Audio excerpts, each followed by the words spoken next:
Hello, is this PrimeWeld? Yes, I have some questions about your multiprocess welders. Uh-huh. Dual voltage? Stick welds and MIG welds? Brand name accessories, the leads? Fast shipping? Yeah. Let's make the order. Great, that's done with. What was that?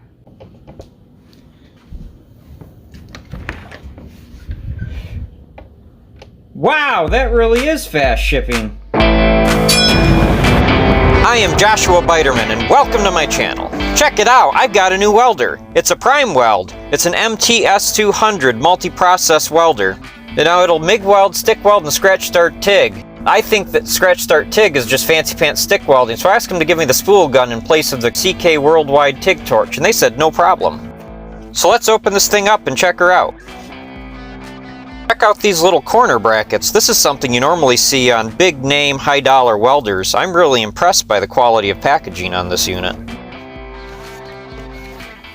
Oh my gosh, look at the size of that thing. It's really heavy, super well built. It's a lot like a Tweco gun I use professionally. This stick lead seems great. It's good spring pressure, nice brass teeth. I think that'll hold up for a long time. Good DINS connectors as well.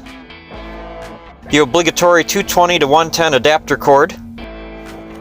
Ground clamp seems well designed, a little lightweight, but we'll see how it holds up. I do like the braided cable to connect both sides together. The gas hose has a nice brass swivel end and crimped fittings on a flexible rubber hose. That should be good. And here is something you rarely see in a more affordable welder. It's not a regulator, but a genuine flow meter. I am super impressed. A couple of drive rollers for different sizes and types of wire. A quick start guide, a 65-page color manual that was written by somebody who actually knew what they were talking about, and an exploded view parts diagram of replaceable and serviceable parts. Man, this thing is packed well. Okay, here it is, all black and sleek. On the back, it's a lot like a regular welder. On the front, it's like a sci-fi movie Starship control panel. Oh look, snacks! That's a joke, don't actually eat those. Okay, let's get the box with the spool gun open. Well, Josh, darn it. Got some kind of government secrets in here. This thing's impossible to get into. Oh, there we go. Okay, here's the fabric cover for the welder. Here's the spool gun. Seems to be pretty well put together. Comes with a manual and consumables, and even a 1-pound sampler of aluminum wire. Okay, let's get her out of the bag, set her up, and see how she runs. Okay, here's your MIG lead. Take your control wire and plug it in. Make sure you don't get it in backwards. Take your MIG lead and insert it in the machine. Put her in tight so you hide all the O-rings. Tighten down the wing nut to secure it in place. Wrap your control wire around to take up the slack and plug her in and screw down the collar. Next, let's get the wire set up. We'll open up the tensioner, and we got to change the drive roller. We're going to be running flux core because I mostly weld outside. We need a knurled roller to run flux core. Here's what they look like if you're unfamiliar, the one on the bottom. It grabs onto the wire and drives it through a little better. Tighten down your retainer and we can move on to the spool. Remove your retainer. Make sure that you line up the hole on your spool with the hole on the tensioner. Feed your wire in through the inlet. Make sure that you get several inches, about 8 or 10 inches in, because you want it to be up in the liner of the MIG lead. Engage your tensioner and set the tension according to the chart in the manual. Here's a 27mm socket I'm using to adjust the tension. You could also pull off the 10-pound spool adapter and do it with your hand, but this was more convenient for me. Reinstall your retainer and let's give her a shot. A side note, this is the Titanium Unlimited 200 MIG lead from Harbor Freight. This is the MIG lead from the MTS 200 from PrimeWeld that we're reviewing today. The PrimeWeld MIG lead dwarfs the Titanium 200 MIG lead. It is so much more robust and heavy built. Clearly a superior piece of equipment. One of the advantages to PrimeWeld, they don't cut corners on the little things. Also, for a couple $100 less and an included 3-year unlimited warranty. It is one of the many reasons I chose them over their competitors. Okay, let's get her plugged in and turn her on. First time on. And we're live. Okay, now the MTS has got a lot of automatic features to help new welders who aren't as familiar with settings.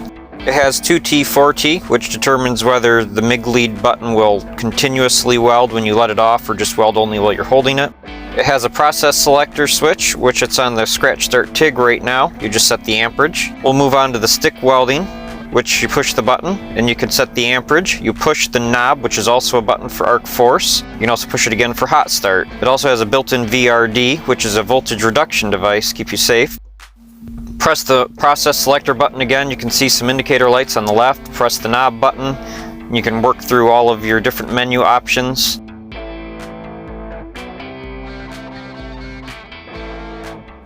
Here we are back at the start. You turn the knob and you can adjust your voltage and wire feed speed. It adjusts together at common combinations. Press it again and you can make fine adjustments to your voltage up or down. Press it again, you come to inductance, which goes from -10 to +10. Press it again, you can choose aluminum or steel. If you select steel and press it again, it'll give you the option of ferrous or regular steel or stainless steel. Press it one more time, you pick your wire diameter. Press it one more time, and you come back to the original screen and you can select your voltage and your wire feed speed. There's also several save settings. You can save up to 9 preset settings. Enough monkeying around, let's see how she welds. So we'll be using flux core, so we go down to flux core, 0.035 wire, and it suggests 275 inches per minute and 22 volts. So the auto settings software doesn't come anywhere close to the recommended settings for flux core wire with 1/8" steel. In fact, it doesn't have any accommodations for flux core in the auto settings. To get around this, you long press on the process button and the 2T button together at the same time, and it gets you into manual mode. Now you can adjust your wire feed speed, hit the knob button, you can adjust your voltage. Press the knob button one more time and you can adjust your inductance, which I have set way too high, but I won't find that out until quite a bit later. So here we are starting an arc. She comes out just a little bit poppy on the get off, but smooths out pretty well. After a while of working with it, I come to find out that that was because it seems to be a little sensitive to stick out. If your stick out length is too long, at least with flux core wire, it will tend to pop a little bit in its arc characteristics. The popping, however, didn't seem to affect the quality of the weld at all. It still made nice welds. The reason I ended up with so much popping is because I was filming the weld. Normally I wouldn't have such stick out length, but I was trying to accommodate better camera angles. Another issue is that I had the inductance set way too high. I'm used to machines with an inductance between 0 and 10 and you set it around 7 for mild steel. This has from -10 to 10 and I had it set around 7, so it was way too high. It really needs to be around 3 or 4.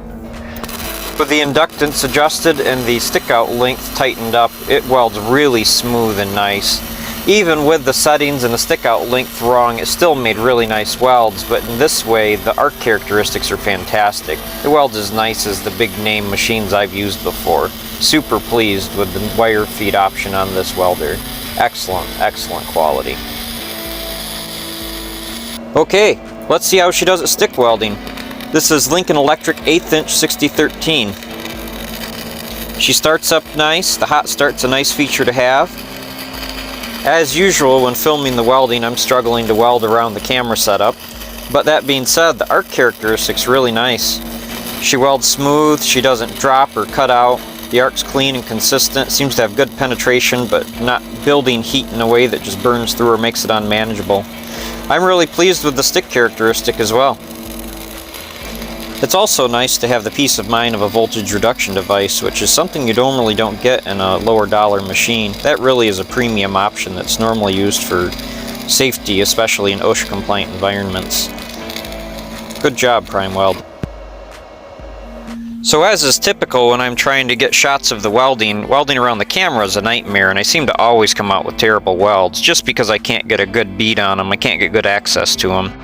There are some nice strong welds and some pretty sections in here, but I went back and made some new welds without the camera in the way. Here's a nice fillet weld on a piece of 1/4" plate. Came out quite acceptable. Here's the other side. It ran a little hot, I noticed. I had to turn the settings down. Here's a vertical down over top of a vertical up root pass. Very happy with that. It seems to weld great. So as a home hobbyist welder, I weld a lot of thin stuff. I do a lot of exhaust repairs for my friends and family. And just for trying out, here's a piece of thin EMT conduit. It's a thin-walled steel tube. Let's cut a fitted joint and see how that welds up. So the chart inside the door doesn't have any kind of guidance for flux core with metal this thin, so we're going to wing it. We'll try 110 inches wire feed speed and 11 volts. We'll give her a 0 for inductance. Let's tack her up, see how it goes. Yep, needing a little bit more heat. That's better. Here's the hot side, here's the cold side. Let's weld her up.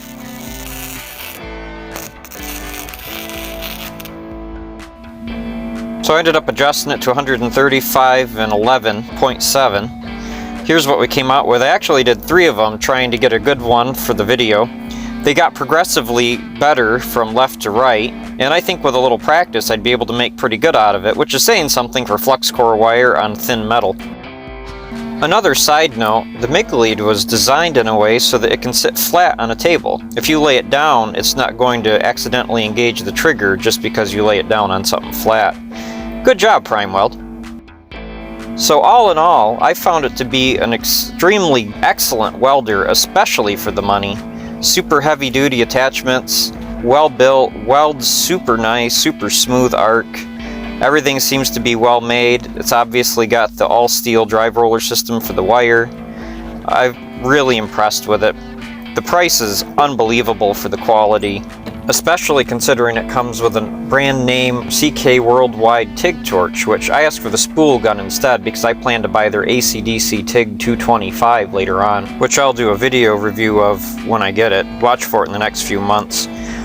The Spool gun I have another idea for. I don't plan to use it for aluminum. I got something else in mind. Make sure to watch for that video as well. I think you'll like it. As for the PrimeWeld MTS 200, I really don't have anything bad to say about it. If I had some suggestions or some criticisms, it seems to weld a bit hot at medium settings, which I think is typical from one welder to the next. The ground clamp is well designed, although I think probably a little light duty. We'll see how that holds up. And I do remember hearing something that PrimeWeld planned to upgrade their ground clamps in the near future anyway, so you may end up with a nicer one than I have.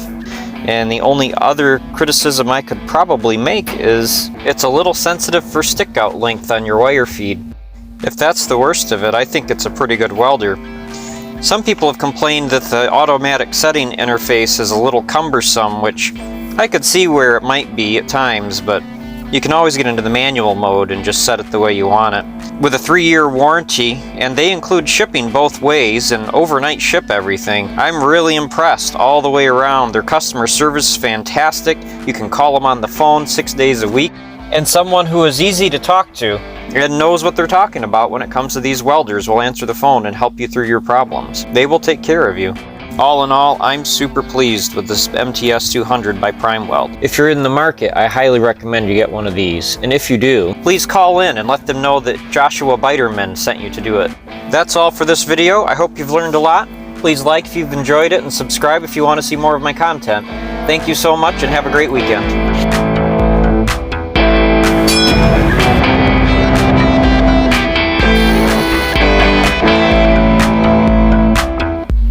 Oh my gosh, that thing's hot! Well, I guess it is a welder.